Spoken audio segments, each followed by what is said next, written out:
C'est pour toi que je chante. Toi qui l'as tant mérité. Juste une mélodie pour donner l'espoir à tous ceux qui se retrouvent en criant vers le ciel. Dieu nous envoie. Ils sont tous unis, ce soir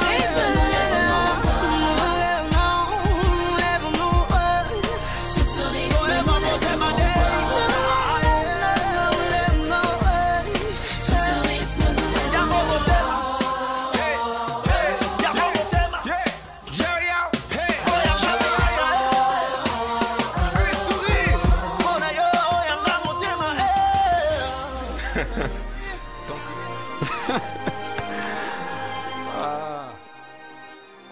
Shalom et bienvenue dans votre émission Sentier Pur, votre émission pour les jeunes, par les jeunes, avec les jeunes. Aujourd'hui, par la grâce du Seigneur, nous voulons parler d'un thème qui trotte dans la tête de plusieurs jeunes non chrétiens, chrétiens.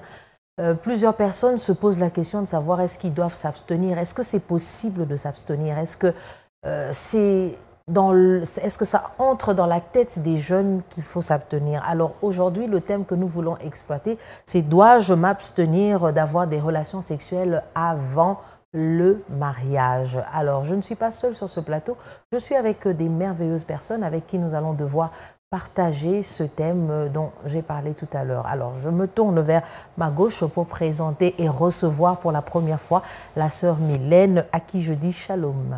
Shalom. Vous allez bien? Je vais bien par la grâce et vous-même? Ça va, Dieu fait grâce, merci beaucoup. Alors, nous sommes dans la joie de vous recevoir et merci pour votre disponibilité et merci d'avoir accepté d'être là encore aujourd'hui. De rien. Alors, juste à côté, il y a le frère Saint-Faux. Frère Saint-Faux, shalom. Shalom, c'est Pamela. Ça fait longtemps. Vraiment, nous sommes ravis de nous retrouver encore aujourd'hui sur ce beau plateau de Sentier Pur. Merci beaucoup, frère Saint-Faux, et merci encore pour votre disponibilité. Alors, comme je le disais tout à l'heure, nous voulons parler de ce thème « Dois-je m'abstenir des relations sexuelles avant le mariage ?» Alors, avant que nous puissions entrer dans le vif du sujet, je vais demander une pause au frère Ray Tamboué, qui est à la réalisation, et à la sœur Laetitia de nous proposer une pause et nous revenons tout de suite après.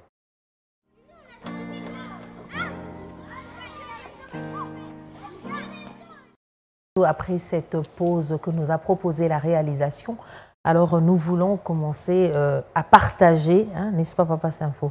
Nous voulons commencer à partager avec la première question. Je m'adresse à vous, Papa.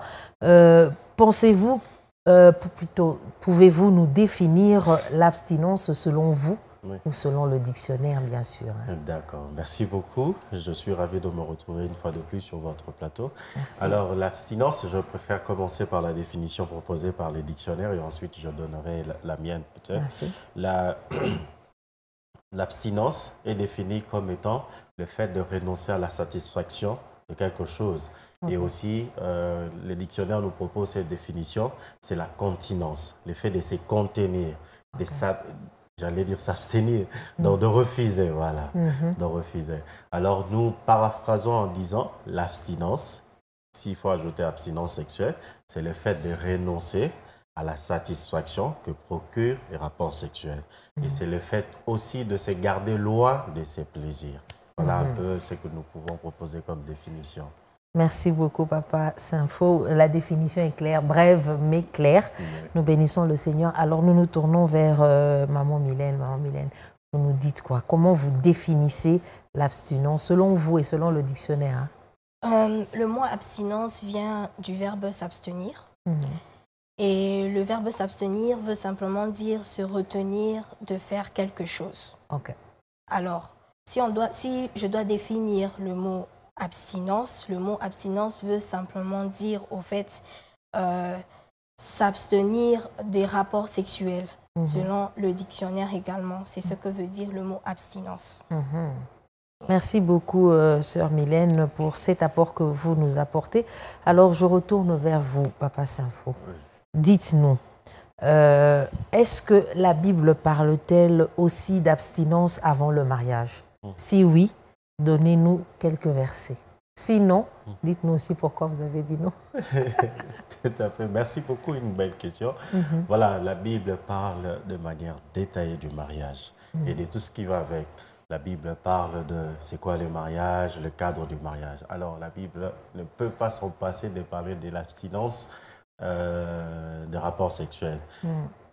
C'est pour dire, la Bible en parle. Je réponds à la question de oui. Okay. Alors, le verset biblique, il y en a plusieurs. La Bible ne parle pas directement de abstenez-vous de rapports sexuels, mais la Bible en parle dans des contextes un peu plus différents. Il y a le contexte de, par exemple, Ecclésiaste. Il y a un temps pour toutes choses, un temps où il faut s'abstenir et un temps où il faut consommer les mariages.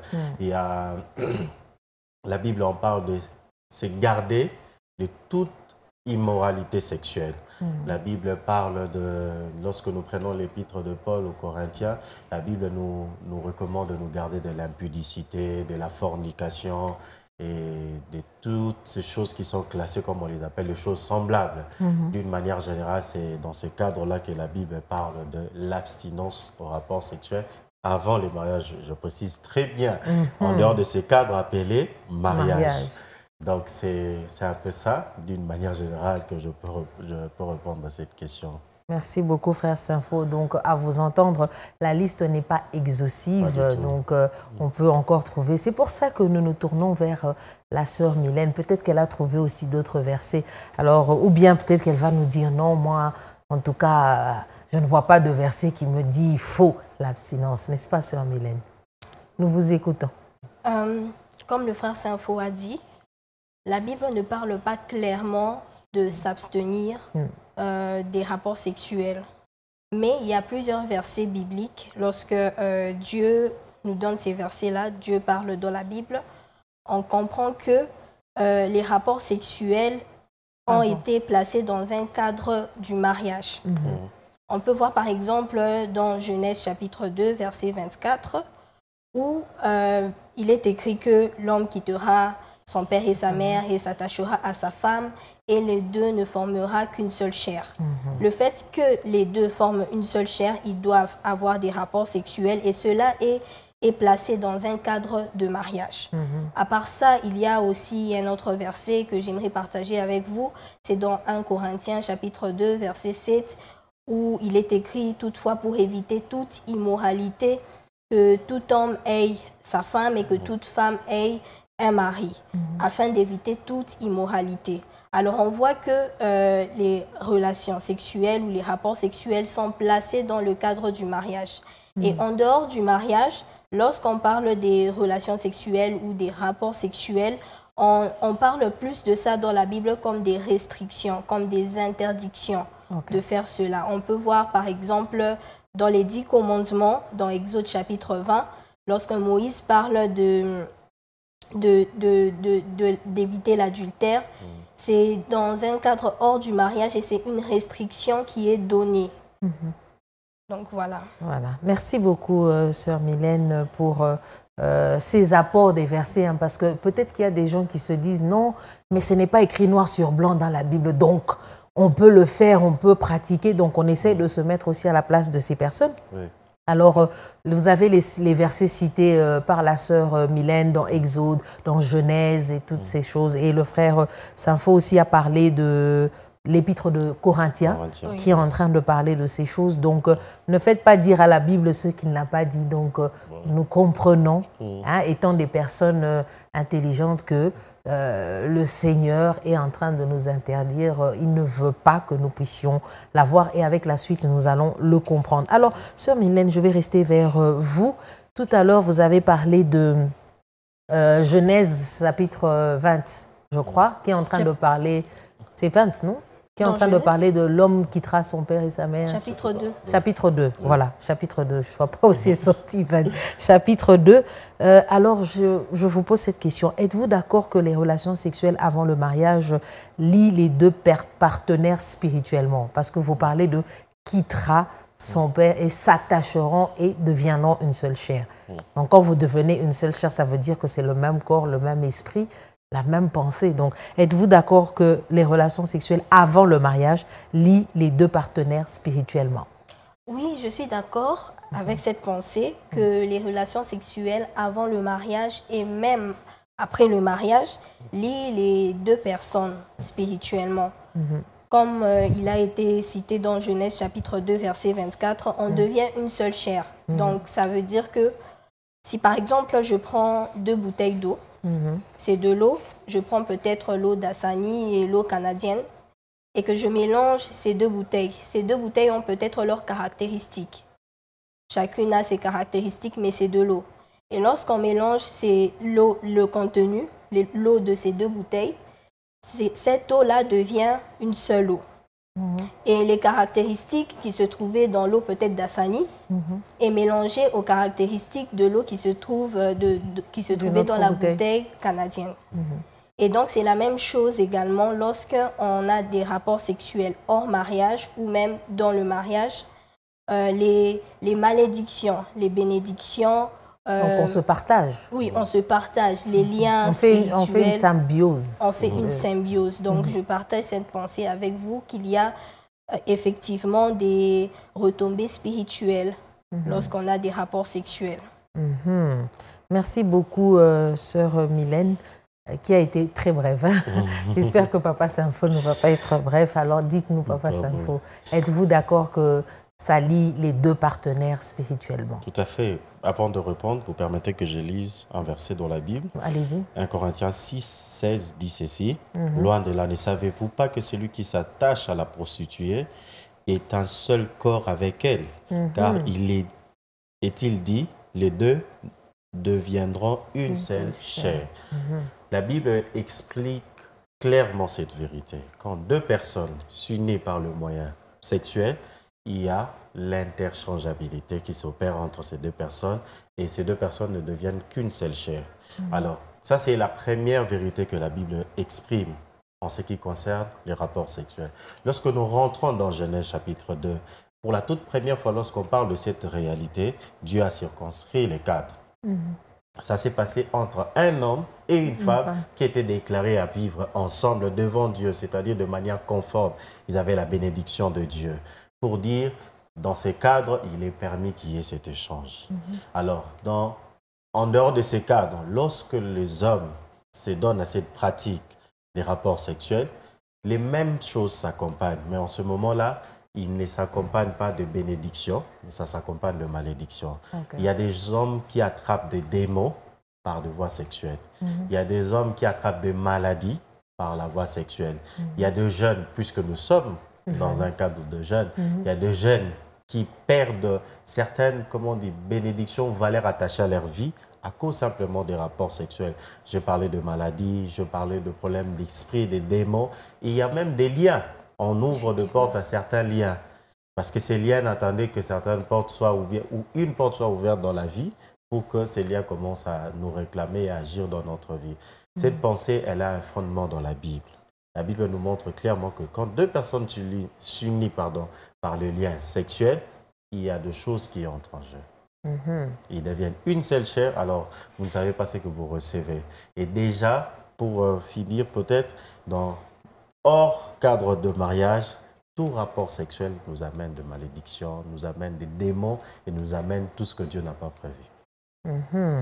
Alors, j'ai envie de vous comprendre. Je me mets à la place de cette personne qui n'est pas encore enfant de Dieu, mais qui a du mal à s'abstenir, toujours dans le même cadre de cette question, et qui se dit, bon, ça c'est pour vous les chrétiens. Bon, nous, on n'a aucune part par rapport à ça. Alors, qu'est-ce que vous pouvez dire à ces gens, frère Sympho? Voilà, je reviens sur ce que j'ai cité tout à l'heure. D'abord, vous êtes exposé à attraper certaines maladies. La science nous enseigne, il y a des maladies. Mais s'ils vous disent qu'ils se protègent? S'ils me disent qu'ils se protègent, je vais aussi lui présenter cette réalité spirituelle. Parce que puisqu'on est humain, on ne peut pas échapper au principe spirituel. Parce que tout homme a un esprit. Et lorsque vous vous unissez à l'autre personne qui a aussi un esprit, vous ne savez pas ce que son esprit va vous transmettre. Vous voyez, il y a des jeunes qui aujourd'hui se retrouvent en train de voir leur vie être presque chamboulée. Presque une vie de désordre. Mais essayez de vous arrêter.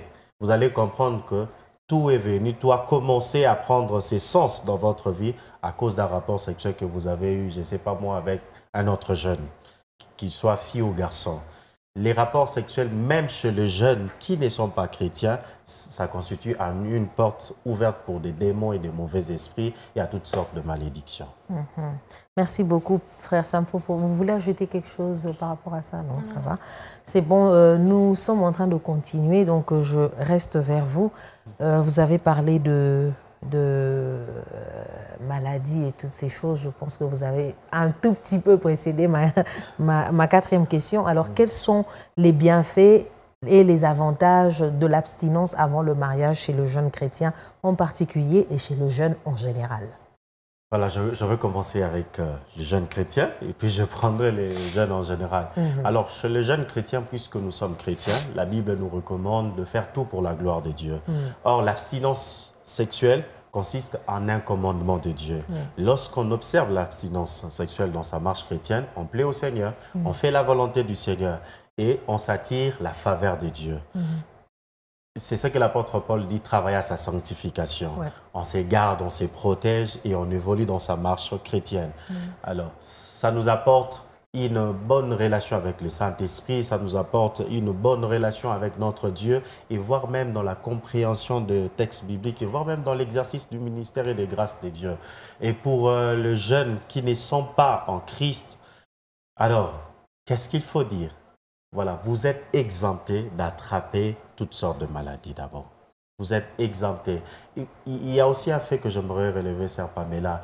Combien de jeunes filles sont devenues mères à cause des relations sexuelles hors mariage? Des jeunes gens qui se retrouvent aussi pères. Il est étudiant.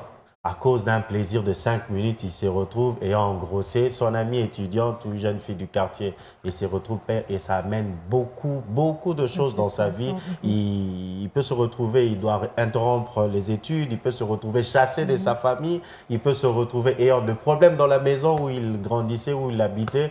Et voilà un peu de conséquences qui peuvent arriver. Alors, nous comprenons par là que lorsqu'on s'abstient, qu'on soit chrétien ou non chrétien, on se protège et on s'évite beaucoup plus de problèmes, que ce soit des problèmes d'ordre social et d'ordre spirituel. Merci beaucoup, frère Sampho. Alors, maman Mylène, quels sont les bienfaits et les avantages de l'abstinence avant le mariage chez le jeune chrétien en particulier et le jeune en général? Bon, il y a plusieurs avantages. Je parlerai de certains avantages émotionnels et des avantages spirituels. Lorsque on s'abstient, déjà en tant que jeune, on évite des blessures intérieures. Parce que le fait de ne pas s'abstenir nous crée, quand la relation peut-être est brisée, on se crée des blessures intérieures. Beaucoup de blessures intérieures. Et pour que les blessures intérieures, que ce soit pour un chrétien ou un non-chrétien, ont besoin du temps pour être guéris. Pour les chrétiens, c'est Dieu qui guérit ces blessures intérieures. Mais pour les jeunes qui ne sont pas chrétiens, qui vivent dans l'impudicité, il y a des blessures intérieures qui demandent du temps pour être guéris. Et il y a d'autres avantages, les avantages spirituels qui permettent de garder la communion avec Dieu. Lorsqu'on s'abstient, on garde la communion avec Dieu. Parce que rappelez-vous de ce verset dans Ésaïe chapitre 59, je paraphrase, ça dit que le péché brise la communion avec Dieu. Le péché empêche Dieu de nous exaucer. On voit que lorsqu'on ne s'abstient pas, on brise la communion avec Dieu et on crée comme une barrière avec notre Dieu qui a juste envie d'être intime avec nous. Alors, c'est tout ce que je peux dire par rapport à ça. Merci beaucoup, sœur Mylène, pour les avantages. Si je peux rajouter, puisque vous avez parlé des avantages spirituels, c'est que ça nous permet de garder une relation et une bonne communion avec le Seigneur. Et ça nous permet d'être... la Bible dit que ceux qui se sanctifient, sanctifient davantage. Et j'aime aussi l'équilibre encore que la Bible est en train de donner. Il dit notre Dieu est saint et que ceux qui s'approchent de lui soient aussi saints. Donc ce sont des avantages spirituels que ceux qui n'ont pas Jésus n'ont pas. Parce que la sainteté amène la présence de Dieu. La sainteté amène cet avantage d'avoir toujours recours à Dieu. Parce que qu'on se le dise, sœur Mylène, frère Sampho, c'est une chose d'avoir une communion avec le Seigneur, mais c'en est une autre quand on soigne la relation que nous avons avec le Seigneur. Parce que les gens pensent que prier, c'est seulement communiquer, dialoguer avec le Seigneur, mais la relation, qu'est-ce qu'on en fait? Parce que quand on n'a pas de bonne relation, même avec, je ne sais pas, votre conjoint ou conjointe, quand vous n'avez pas de bonne relation avec votre soeur ou votre frère, eh ben, vous n'allez pas bénéficier des avantages que vous pourriez avoir. Exactement. Merci beaucoup, frère Saint-Faux. Donc, je pense qu'il y a des avantages et des bénéfices. C'est que notre relation avec le Seigneur nous apporte ce qui est merveilleux avec le Big Boss. C'est que quand il vient, il ne vient jamais les mains vides. Exactement. Et le fait qu'il ne vienne pas les mains vides, c'est cet avantage qui nous donne de trouver la bonne personne qui sera vraiment un soutien et un apport pour nous. Que Dieu nous bénisse abondamment. Alors, nous voulons encore prendre une pause. Je demande à la réalisation de nous proposer la pause et nous revenons tout de suite après.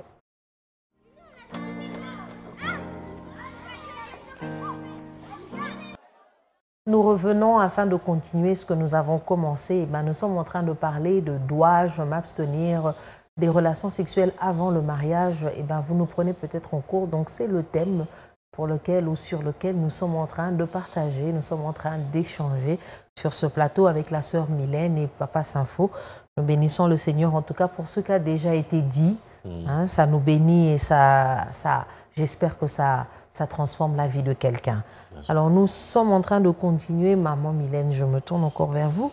Quelles sont les conséquences du non-respect de l'abstinence sexuelle avant le mariage chez le jeune chrétien? Et même chez le chrétien en général. Chez le chrétien, chez le jeune chrétien ou chez le chrétien, il y a plusieurs conséquences du non-respect de l'abstinence. La première conséquence que je peux citer, c'est que lorsque on ne s'abstient pas, on devient esclave au fait de la chair. Oui, la personne n'arrive plus à se discipliner et commence à être dominée par les désirs de sa chair. Ça, c'est une des conséquences que je peux citer. Mais il y a aussi d'autres conséquences, notamment que, comme on l'a cité jadis dans la question précédente, que la communion est brisée avec Dieu. Quand on ne s'abstient pas, on brise automatiquement la communion avec Dieu. Même si on ne parle pas d'abstinence, un péché, peu importe le péché, brise la communion avec Dieu.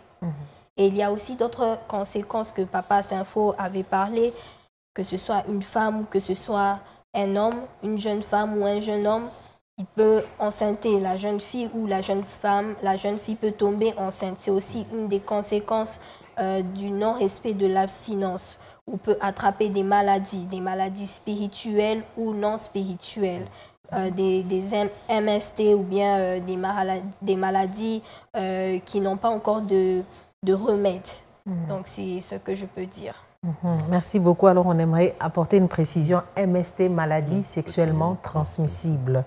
Ça me rappelle l'époque au campus où on dit les points sexuellement transmissibles.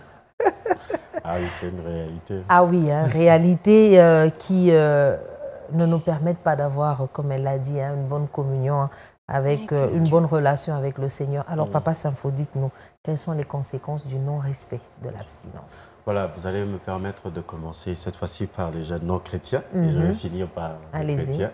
Alors, vous savez, dans la vie, dans ce monde où nous sommes, c'est l'effet de manque de continence sexuelle a poussé plusieurs jeunes à consommer les sexes avant le mariage et cela a entraîné beaucoup de causes. Entre autres, il y avait des jeunes qui avaient devant eux un avenir glorieux, mais à cause d'un plaisir de 3 à 5 minutes, certains ont attrapé des maladies qui les ont conduits droit à la mort. Il y a des mères qui sont restées sans enfants, sans leur fils, sans leur fille, simplement parce que les garçons ou la fille s'est donné un plaisir. Un manque d'abstinence a conduit à une tragédie irréversible qui est la mort, la perte en vie humaine. On est parti, c'est fini. Il y a cette jeune fille à qui on promettait un mariage très merveilleux et qui a vu son mariage s'échapper au bout de doigts parce qu'elle est allée avec un jeune homme à côté, elle a attrapé une grossesse et l'homme qui lui était promis est parti. Et ce mariage est parti. Ça fait partie de conséquences. Il y en a plusieurs. C'est vrai, il y a peut-être un jeune qui me suit, qui me dit, mais voilà, moi j'évolue, tout est calme pour moi. J'aimerais te dire, le chemin où tu es n'est pas sans conséquences. Peut-être c'est parce que tu n'as pas encore connu une réalité dramatique que tu penses être dans une situation très calme. Pas du tout. Cette vie ne manque pas de conséquences. J'aimerais t'interpeller ici pour te dire, arrête-toi. Parce que si aujourd'hui tu n'as pas encore vu des conséquences, si tu t'entêtes à continuer sur cette voie, certainement tu rencontreras une mauvaise conséquence. Alors ce n'est pas une bonne décision d'y rester. Alors si je viens auprès de jeunes chrétiens que nous sommes, la Bible nous recommande, je m'excuse, la Bible nous recommande à nous abstenir parce que pour une seule raison, les mariages, les relations sexuelles, pardon, à un seul cadre, qui est le mariage. En dehors du mariage, lorsque vous vous adonnez à cela, en réalité, vous péchez contre votre Dieu. Et la conséquence du péché, elle est connue. Car tous sans péché sont privés de la gloire de Dieu. Les péchés dérangent notre relation avec le Seigneur. C'est la merveilleuse de choses que Dieu nous a données. C'est d'être en relation, en communion avec lui, comme la sœur Pamela venait de l'évoquer. Tous, nous voulons croître, nous voulons grandir. Les targets de la vie chrétienne, c'est que nous devons ressembler de plus en plus à Jésus-Christ. Parce que nous contemplons sa gloire et nous sommes appelés à le ressembler. Christ est saint. Et lorsque nous nous adonnons au péché, nous cassons ces processus. En réalité, au lieu de progresser, au lieu d'avancer, sœur Pamela, nous mettons comme des bâtons dans nos propres roues et nous n'évoluons pas dans notre marche chrétienne. Nous ne sommes pas devenus chrétiens pour rester là au même stade. Non, nous devons progresser, nous devons grandir. Et le fait de manquer de continence, c'est-à-dire d'abstinence au rapport sexuel, ça nous empêche d'évoluer un peu plus rapidement dans notre marche chrétienne. On voit des gens aujourd'hui, de jeunes, qui n'évoluent pas dans les choses de Dieu. On a l'impression, comme l'apôtre Jean appelle, des petits-enfants qui sont toujours au lait maternel, qui sont toujours dans des choses élémentaires. Pourquoi? Parce que dans votre relation avec le Seigneur, il y a quelque chose qui ne marche pas, il y a quelque chose qui vous bloque. Voilà un peu ce que je peux présenter comme conséquence. Merci beaucoup, Frère Sampo. Je comprends l'équilibre que vous avez donné tous les deux. C'est que ça ne nous permet pas d'élargir l'espace de nos tentes et d'affermir nos pieux, comme le dit la Bible. Donc, nous avons tendance à être des personnes qui stagnent et qui n'évoluent pas. On peut peut-être avoir un semblant de vie qui évolue, mais au fond, ce n'est pas ça. Alors, je reste vers vous, Papa Sampo, pour cette dernière question. Alors, on va faire 2 en 1. Vous allez répondre à la question et puis vous allez donner un conseil à ceux qui sont en train de nous suivre. Et maman Mylène aussi va faire la même chose. Alors, quelles sont les méthodes? Parce que c'est bien de parler de ces choses, mais c'est encore mieux qu'on donne le remède. Quelles sont les méthodes à mettre en place afin de vivre dans l'abstinence sexuelle avant le mariage? Parce que, qu'on se le dise, Frère Saint-Faux, il y a quelqu'un qui va dire « Qu'est-ce que je fais de mes pulsions sexuelles ?» Donc, ça serait bien que vous donniez des méthodes qui vont être bénéfiques et pour les personnes qui sont enfants de Dieu et pour ceux qui ne sont pas enfants de Dieu. Et puis, vous donnez un conseil à ceux qui sont en train de nous suivre pour ce premier numéro. D'accord. Cette fois-ci, je vais commencer avec les chrétiens et finir avec les non-chrétiens. Allez-y. Je vais lire 1 Corinthiens chapitre 7, le verset 8 et 9 rapidement. À ceux qui ne sont pas mariés, c'est-à-dire aux jeunes célibataires et aux veuves, j'ai dit qu'il est bon de rester comme moi. Mais s'ils manquent de continence, qu'ils se marient. Car il vaut mieux se marier que de brûler. Ça, c'est l'apôtre Paul qui s'adresse aux Corinthiens. Il leur dit, voilà, si vous manquez de continence parce que vous êtes soit célibataire, soit veuf, moi je vais rester dans la catégorie des célibataires, vous n'êtes pas encore marié. L'apôtre Paul recommande la continence. Pour être dans la vie pratique, c'est quoi? C'est que si vous sentez aujourd'hui les pulsions sexuelles monter dans votre corps, la Bible vous recommande d'aller vous marier. Vous allez peut-être me dire, mais je n'ai pas encore le moyen pour me marier. Voilà. Ce que je veux vous dire, c'est ceci. Cantique des Cantiques, je crois, chapitre 2, le verset 6 et 7 par là, nous dit, il ne faut pas réveiller l'amour avant que l'amour lui-même puisse le vouloir. Donc, il faut se garder de certaines choses avant le temps. Donc, il faut éviter des relations amoureuses précoces. Il faut éviter des relations trop rapprochées avec l'autre personne de sexe opposé. Ces choses constituent de faiblesses, des apparts pour vous amener à tomber dans les rapports sexuels avant le mariage ou hors mariage. Ça, c'est ce que je recommande aux frères chrétiens. Et je vais ajouter aussi, la Bible nous parle dans Galates, cite une des caractéristiques du fruit de l'esprit, la maîtrise de soi. Lorsqu'on est chrétien, on n'est pas encore marié. Il faut dire que avoir des envies sexuelles n'est pas un péché, mais il faut savoir le maîtriser.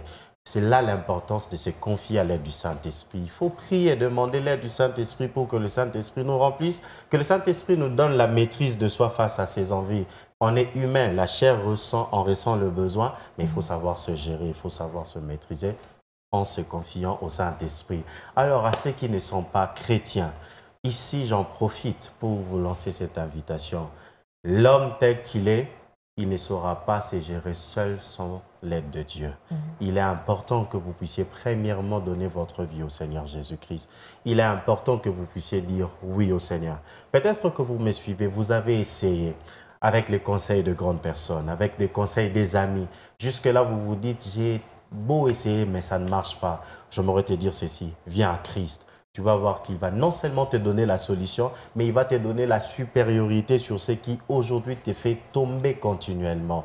Viens au Seigneur Jésus-Christ, donne-lui ta vie et il va marcher avec toi, il va t'aider. J'aimerais aussi dire ceci, même à ceux qui ne connaissent pas le Seigneur Jésus-Christ, commencez par vous dire que dans la loi de la nature, le sexe est réservé à un cadre donné appelé le mariage. Et si vous n'êtes pas encore marié, dites-vous que vous n'êtes pas un candidat appelé à consommer le sexe. Voilà un peu le conseil que je peux donner à nos amis jeunes qui nous suivent. Merci beaucoup pour ces précieux conseils.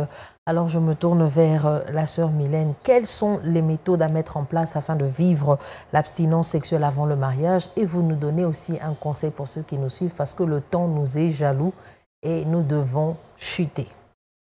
Alors, si je dois parler aux jeunes chrétiens et chrétiennes, les méthodes? Oui, une des méthodes que vous pouvez utiliser pour ne pas tomber dans l'impudicité ou vivre dans l'abstinence, c'est de rester en communion avec Dieu. La Bible nous dit dans Galates 5, verset 22, si je ne me trompe pas, que de marcher selon l'esprit et vous n'accomplirez pas les œuvres de la chair. Je crois que c'est Galates 5, verset 12. Marchez selon l'esprit et vous n'accomplirez pas les œuvres de la chair.